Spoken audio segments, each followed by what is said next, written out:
YouTube? Welcome back to Peterson Auto. We got this Fitech Efi 400 horsepower street kit, boost capable here. Yeah, it's very entry level for what I'm gonna eventually do on this, but I think it'll make a nice, why not, street cruiser type of setup with it. So we're gonna start with this. Eventually a poly may be on the way, but we're gonna do a little unboxing. So the lid flips up, has a nice big sticker. We love big stickers. I think that might have been worth it alone. This little foamy thing. Packaging's pretty nice. So we can get in here. We got our controller, little dash controller thing. That's in the side. Tiny box, very tiny box. Oh, looks like it's got a maybe a coolant temp sensor in there, so that's a good thing. You have to take a look at the instructions and find out what that is. That's over on the side, and then we got the actual throttle body. It's wrapped in a bag.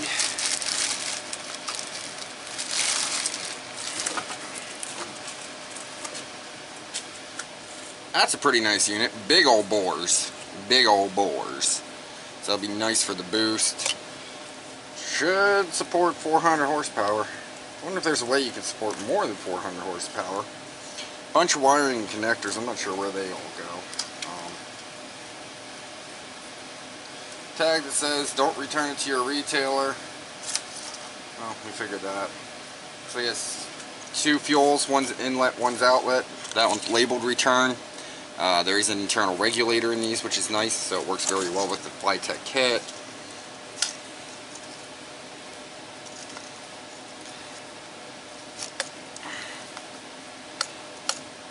So, might want to adjust that secondary a little bit. I don't know if that's even something we can do on this. But, you know, it's EFI, so it's going to do the whole EFI thing, I guess. See how that actually plays out. Looks like you have, okay, you have idle adjustments here and there. The ECU is actually in this unit from what I understand, so that's not too bad of an ordeal. Now, there's nothing under there. Now, where did I put that bag? There's a lot of wiring coming off of the main throttle body unit. It shouldn't be too hard to route and run all of that, honestly. And put that back in. And dig down below, see if there's anything down here. And there is. I thought there was more. There we go. So if you get one of these, look down in the bottom. More wiring. Not sure what it's all for. We'll find out. O2 sensor bung clamp thing for those people who can't weld, I guess. Oh look, it does come with carb gaskets in there.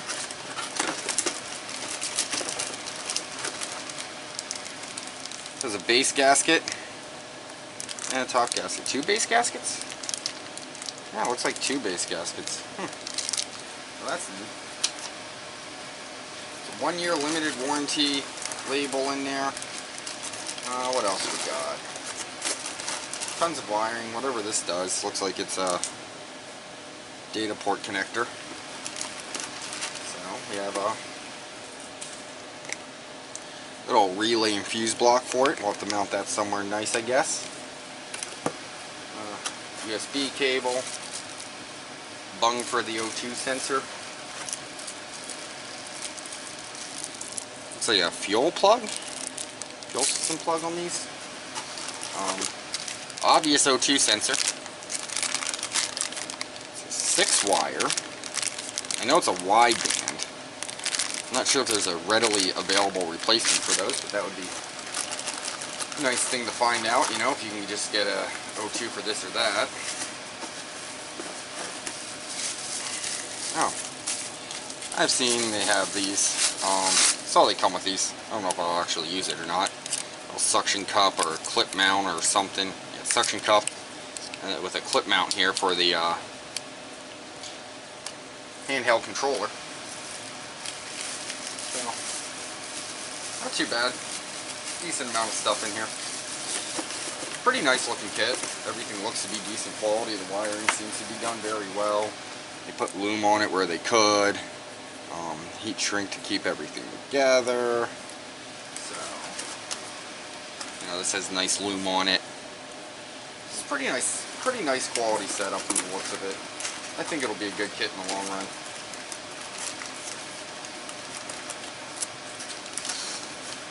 Stuff all this back in the hole, hopefully. Put this back in. And we'll open up the fuel system side of things. Because actually I did buy them both as one piece. So we'll open up the fuel system side and show you that. Instructions. Don't return to sender label again. Big piece of foam. Who would have guessed a big piece of foam? Alright, what else we got going on here? This box that says Fitech on it. Ooh. There's your fuel pump. It's got some weight to it too. Decent amount of weight. Like that. Also has terminal ends, I guess, so you know, you're not tapping yourself with it. Okay, that's kind of needed. Isolator straps and a mount. A bunch of hose clamps. Some other mounting clamp. 2 fuel filters. 10 micron, 100 micron. So 100 microns your pre-pump. Your 10 microns your post-pump. Approximately 1 fistful of fittings. Should be all you need.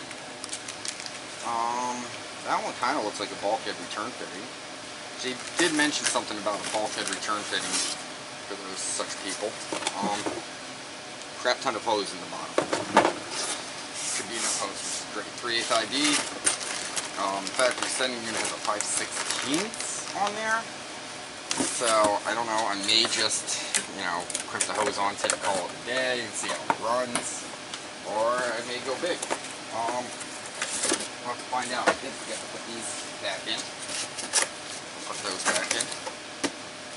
So yeah, Fitech makes a good, hefty fuel pump. I'm surprised with that one.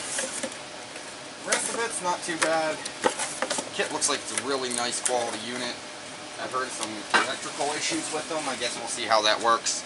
Hopefully we'll get it all together real soon and we'll know how it actually works. So we'll get the first startup probably on video for you and show you how that goes. Thank you for watching. Please like, comment, and subscribe to Peterson Auto.